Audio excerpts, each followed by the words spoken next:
여러분 안녕하세요. 오늘 마켓 브리핑에서는 지금 시장에서 벌어지고 있는 엄청난 눈치 싸움, 이른바 줄다리기에 대해 얘기해 볼까 합니다. 오늘은 2020년 4월 30일인데요. 지금 글로벌 금융시장을 보면요. 한쪽에서는 AI라는 어마어마한 낙관론이 시장을 확 끌어당기고 있고, 반대편에서는 거시경제라는 아주 무거운 놈이 절대 안 끌려가려고 필사적으로 버티고 있거든요. 자, 과연 어느 쪽이 이길까요? 바로 들어가 보죠. 본격적으로 파헤쳐 볼까요? 주식시장에 워낙 유명한 격언이잖아요. 5월엔 팔아라. 그런데 지금 코스피 기세가 무섭거든요. 최근에 6,700선을 뚫으면서 사상 최고치를 달리고 있는데 과연 이 역사적인 징크스가 코스피의 발목을 잡게 될까요? 지금 국내 시장 분위기 정말 팽팽합니다. 연휴 앞두고 쫙 치고 올라간 랠리, 그리고 5월인데 어떡하지? 하는 이 매도세에 대한 공포감이 정면 충돌하고 있어요. 첫 번째 주제, 코스피의 돌파냐 아니면 5월의 매도세냐, 이 최고치 경신과 하락 우려가 맞붙고 있는 현재 국내 증시 상황부터 빠르게 짚어보겠습니다. 거침없이 질주하던 코스피가 지금 딱 멈춰서 숨고르기를 하는 중이거든요. 지금 이 팽팽한 힘겨루기를 보는 정말 흥미롭습니다. 코스피가 장중에 6,750선까지 솟구쳐 오를 수 있었던 가장 큰 힘, 다들 아시겠지만 역시 AI 반도체 기술주의 훈풍입니다. 이게 정말 로켓 엔진 역할을 했죠. 근데 동시에 여기에 찬물을 쫙 끼얹으려는 먹구름도 만만치가 않습니다. 유가는 계속 오르면서 인플레이션 우려를 키우고 있고, 거기다 방금 말씀드린 5월엔 팔아라는 그 찝찝한 투자 심리까지 겹친 거죠. 우리 개인 투자자들 입장에선 역사적으로 반복된 공포와 현대 기술이 만들어낸 어마어마한 모멘텀 사이에서 그야말로 극심한 눈치 싸움을 할 수밖에 없는 겁니다. 이 줄다리기는 지수 밑단, 그러니까 섹터별 흐름을 까보면 훨씬 더 극명하게 나타납니다. 전기전자 업종이 하루 만에 2.95%나 오르면서 시장을 아주 단단하게 방어해주고 있고요. 음식료품 쪽도 1.32% 상승하면서 힘을 보태고 있죠. 하지만 반대쪽 상황은 완전히 다릅니다. 건설업은 무려 3.75%가 빠졌고 보험도 3.65%나 뚝 떨어졌거든요. AI 반도체의 굳건한 방어력과 매크로 환경에 짓눌린 건설업의 침체가 시장 내에서 얼마나 날카롭게 양극화되어 있는지 확실히 보여주는 대목입니다. 자, 그럼 이제 월스트리트 쪽으로 넘어가서 이 흐름이 어떻게 이어지는지 볼까요? 두 번째, 엇갈린 혼조세 속에 숨 고르기에 들어간 미국 증시입니다. 이거 정말 놀라운 수치인데요. 미국의 3대 지수인 S&P 500이 7,138.80, 나스닥이 24,663.80, 다우존스가 49,141.93. 여기까지는 뭐 그렇다 치는데 이 세 지수의 1일 변동률이 정확히 전부 다 플러스 마이너스 제로, 플러스 0.00%입니다. 믿겨지시나요? 세 지수 모두 완전히 똑같이 평행선을 긋고 있어요.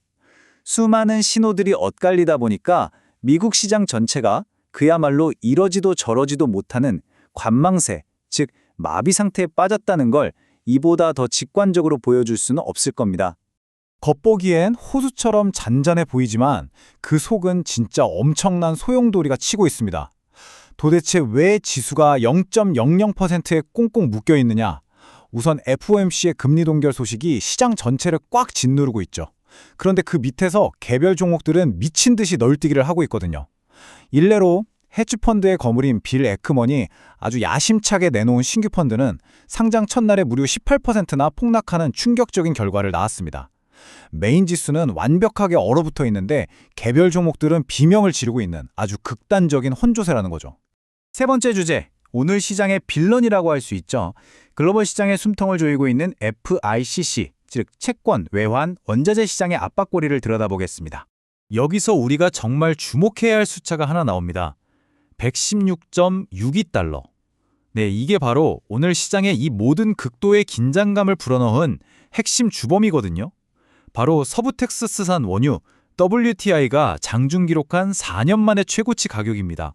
배럴당 116달러를 넘겼다. 이게 무슨 뜻일까요? 단순히 우리가 체감하는 주유소 기름값이 오르는 수준이 아닙니다.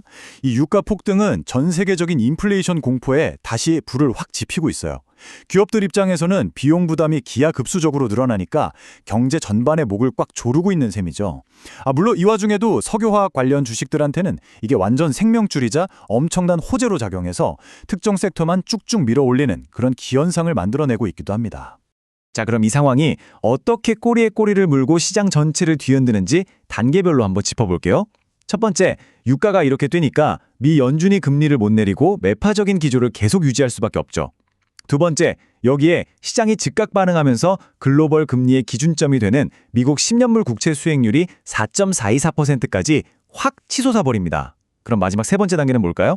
안전하면서 이자도 많이 주는 미 국채 쪽으로 돈이 싹 몰리고 동시에 성장이 확실하게 담보된 AI 섹터 쪽으로 전 세계의 거대한 자본이 급격하게 빨려 들어가는 겁니다.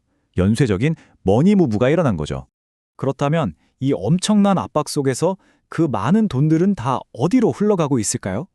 네 번째 주제, 파편화된 글로벌 머니무브입니다. 시야를 글로벌 무대로 넓혀서 세계 자금의 극단적인 쏠림 현상을 한번 보겠습니다. 지금 글로벌 시장 지도를 펼쳐보면 완전히 두 동강이 나 있습니다. 중화권 증시, 특히 홍콩 항생 지수를 보면 플러스 1.68%로 크게 오르면서 아시아권에서 거의 유일하게 나오를 랠리를 즐기고 있거든요. 완전 리스크 온 상태죠. 반면에 유럽과 일본을 볼까요? 독일 닥스, 영국 FTSE 100, 그리고 일본 니케이 지수까지 전부 똑같이 마이너스 1.16%를 기록하면서 나란히 주저앉았습니다. 지역마다 각자 처한 경제적 압박에 시달리면서 시장이 철저하게 파편화되고 있는 겁니다. 여기서 우리가 반드시 기억해야 할 머니무브의 핵심은 바로 이겁니다. 전 세계 자금이 단순히 증발해버린 게 아니에요.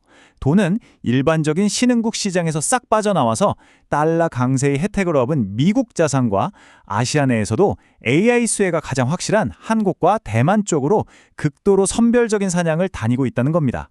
불확실성이 커지니까 글로벌 스마트머니가 얼마나 깜깜하게 타겟팅을 하고 있는지 딱 느껴지시죠? 자, 이제 전체적인 그림을 다 그려봤으니 결론을 내려야겠죠. 마지막 다섯 번째 파트, 5월의 핵심 관전 포인트입니다. 앞으로 우리가 시장의 향방을 가릴 지표로 뭘 유심히 지켜봐야 하는지 정리해드리겠습니다. 그래서 가장 결정적인 관전 포인트 세 가지는 이렇습니다. 첫째, 코스피가 과연 6,700선이라는 강력한 저항 구간을 시원하게 뚫어낼 것인가? 아니면 이대로 밀려서 5월 변동성에 휩쓸려 버릴 것인가? 이걸 먼저 확인해야 하고요. 둘째, 지금 시장의 목을 조르고 있는 핵심, 바로 고유가와 4.4%를 돌파한 미국 국채금리의 압박이 도대체 언제 완화될 것인가 살펴야 합니다. 마지막 셋째는 아시아 증시에서 나 홀로 리스크온 심리를 견인하고 있는 중국 증시의 상승세가 언제까지 유지될 수 있을지 이 부분도 놓치시면 안 됩니다. 그런데 말이죠. 이 수많은 거시 경제적인 소음들을 단숨에 뚫어버릴 수 있는 진짜 거대한 불꽃이 오늘 딱 하나 대기하고 있습니다. 바로 오늘 밤 발표될 애플의 실적입니다. 이 엄청난 매크로 압박 속에서도 이런 빅테크 기업들이 얼마나 탄탄하게 돈을 벌고 있는가, 이게 시장의 다운 방향을 결정지어버릴 즉각적이고 가장 강력한 촉매제가 될 것입니다. 자, 오늘 브리핑을 마치면서 여러분께 도발적인 질문을 하나 던지고 싶네요. 과연 빅테크의 강력한 실적이 천정부지로 치솟는 유가와 꽁꽁 얼어붙은 고금리라는 이 괴물들과의 줄다리기에서 완벽하게 승리할 수 있을까요? 그 결과는 곧 시장의 폭풍처럼 밀려올 겁니다. 오늘 이 복잡한 금융시장의 이면을 끝까지 함께 들여다봐 주셔서 정말 감사드리고요. 저는 다음 마켓 브리핑에서 다시 인사드리겠습니다. 감사합니다.